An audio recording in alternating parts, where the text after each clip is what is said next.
Hey everybody, thanks for tuning in today with TFNG. We're going to talk about tubing, the different types of tubings and fittings that you can use for your water cooling custom loop on your PC.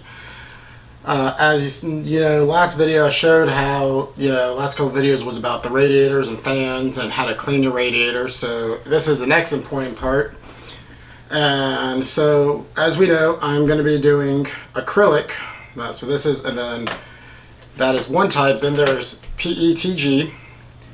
I have no idea what it stands for. I apologize, but yeah, it's just called. I call it PETG or PETG, whatever you want to call it. Then soft tubing. Now I have soft tubing for me because this is what I'm going to use for my drain line with the ball valve and everything. But which actually that's right here. Get that out while we're thinking about it. But I want to share with you all the differences, the pros and cons and such like that of those different tubing. Now, soft tubing is the easiest overall. When I said PETG is easier, it's easier than acrylic. But acrylic is clearer than PETG, but it's brittle comparatively. So for PETG, you could use a pipe cutter. I've heard other people say they've used it on acrylic, but I don't know if it's just EKs maybe. Maybe it's because mine is the 14, this is 10 millimeter by 14 millimeter. So it's a little thicker wall, which is why I got it. They go up to 16, but I didn't want that thick because, heating would take longer and such like that.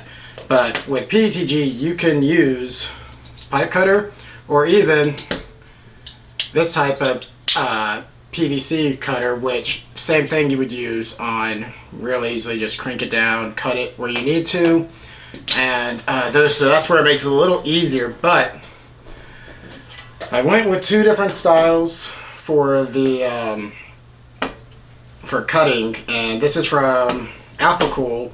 This is just where you place your tubing, as probably I showed before, and then you saw it has an indenture right here, but and cut through where you need to measure after you measure it, obviously. But I got something cool. I found on Amazon that I want to try out a mini miter saw, and this will hold the pipe right here, and I can just all I do is hit the button after while it's on, obviously, and cut it real quickly. I've never done that before with acrylic, at least. I've used it for wood, big ones for wood, but yeah. So that's that's gonna be pretty cool. Can't wait to test that out. But back to the tubing. There are different sets of tools that you need for what you want to use. Like I said, the pipe cutters for PETG and the soft tube are the same, but acrylic will need a saw that's made for it, or like a little mini miter saw, possibly. I mean, there's multiple tools out there. There's also glass tubing. I will never do glass tubing, probably, just because that just sounds like a nightmare to me, but it is what it is. One of the drawbacks of soft tubing is it is easier, but discoloration happens a lot quicker. It absorbs over time your colored coolant and such, and you'll just see little film build up over time and such. But again, it's much cheaper. The fittings are, the fittings can be cheaper too, and we're going to talk about that. Overall, fittings are not that cheap, but these barbins like this one right here, this is from Bits Power. It's the only ones I've used in the past, and you just hook up a wrench to it. This one does not have an Allen wrench spot inside like the others, to where you can crank it down with that. This was a wrench, and the sucky part was you'd mess up the finish and such. But I always went with Bits Power because it has 4 barbs here, and once you put a tube over that, you pretty much got to cut it off to get it out. So you have less likely for leaks. It's very, very good. And then obviously they make clamps that you can put on also to make sure that from pressure buildup from the tube pushing off and everything. But I won't be using that. This is the only thing I'll be using for the this right here for the bulb valve. As you can see right here, I'll have it close on the system and with a plug, and when I want to drain, I'll just screw this in, hook up the hose, and let it out, and just fill it up and such until it's clean and such, which in about 6 months I'll probably do a video on see how my system's doing, aftermath and such like that. But that's one thing. Now for what I'll be using this type of 90. This is there's two styles from EK. This is kind of like a close-up, and you'll still need to have you could use this for soft tubing, any type of tubing, because it depends on what you put on the end. So I could put the barb on this one, but I'll be using the hard tube compression ones from EK, and I do this, then wrench it in a little bit just to make sure it's a little tight. Let the gasket do the work. At each end there's a gasket on these things. The compression fitting for these are a little different from soft tube ones, and I'm going to show you, explain the difference. The difference is with this, there is a gasket here, and then there are two gaskets. One is inside right here, and this one comes out, and all you have to do, and again this one uses an Allen wrench to tighten. All you would do is once you cut and use your reamer, and this reamer works on PETG and acrylic. You got to get it so there's no sharp edges so you don't cut the gasket, but all you would do is slip this on, right, and then you push in your acrylic tube, and I'm just gonna do it like this. I mean, it'll be a little easier. But this right here will do a clamping force with that gasket to seal it in, and you just nice and easy tighten it until obviously it won't go anymore. And then it will be very hard to get off. Now, the difference between soft tube compression fitting, that's this one, and this one has the Allen wrench on it too. This is from EK. My buddy ordered it and he let me borrow it for this video, because he's redoing his line and setup. But this just has the barb end. Instead of it just being kind of like a socket where you push in the tube, you still have a barb fitting in here. There's no gasket or anything. There's a gasket on this end, so water doesn't come out from, I guess where you meet up with the radiator. But all you would do is push it over, right? I'm not going to do that because it's going to be tight. And then this right here puts a clamping force on it to seal it in. Okay, so and that helps keep the as you see, it's kind of protruding out, so that is a lot of pressure right there. And then for the soft tube, which is much in the end, it could be better than what this is.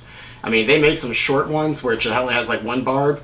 I would never use those. I would only go with these for this kind of style. And like I said, this is Bits Power, but other manufacturers make it. But this has 4 barbs right here to hold it in. And again, you can do zip ties if you want to, or just they have special pipe clamp ones for that. Now, this is what a standard 90 would look like, but this is not a 90. What this is called a 45 by 45, and this is for when you need to do like weird angles. And I'll show you what I mean. Now, it is tight to do this, but you see it can turn completely all the way around.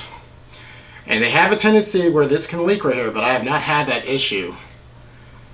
I mean, I've used this one's probably 10 years old. My buddy gave this back to him because he didn't no longer need it, and he knew I was doing a video on this also, so he gave that back to me. And that's what I did. This is how I did the from the GPU right here. I did it right here, it's when it was installed right here, so it went straight to the reservoir and such.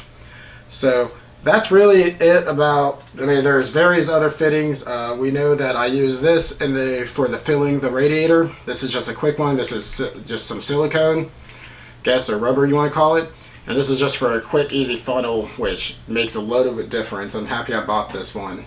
But just remember, when you're planning out everything, pick the right fittings that you need. For me, I ordered 2 packs of the compression straight fittings and 6 of these 90s in case I need it for depending on that. But again, remember, I got 2 radiators, so that's 4 fittings right there, CPU and GPU, and that's another 4, so that's 8. So I wanted to make sure I had enough of everything, and honestly, I didn't mind buying a little bit extra straights in case I added something else to the mix.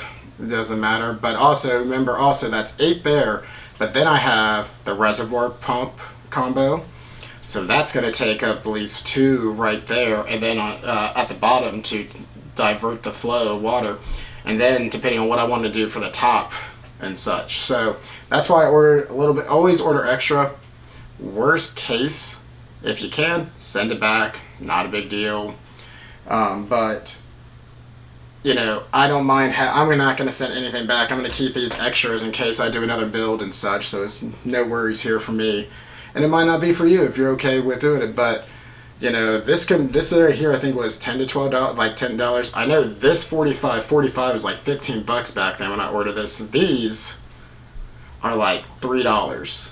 You can order cheaper ones, but I only go with Bits Power, EK, you know, name brands that I've heard of and done reviews on. And hey, there are some cheap brands out there that are actually really good. I will say EK and Bits Power have been my 2 main suppliers for my parts that I've ordered over the years. But that doesn't mean Alpha Cool, Primo Chill, Thermal Take, Corsair, and then make bad products either. It's just a preference because Bits Power and EK were pretty much it back in the day. Corsair didn't do this back when I first started, or I didn't know about it at least. I has always heard EK and Bits Power, quality products. So really happy, and let's see, the next video will be about how to install a water block on a GPU for my 1080, which is really exciting. And please like and subscribe, and I'll see y'all next time. Have a great day.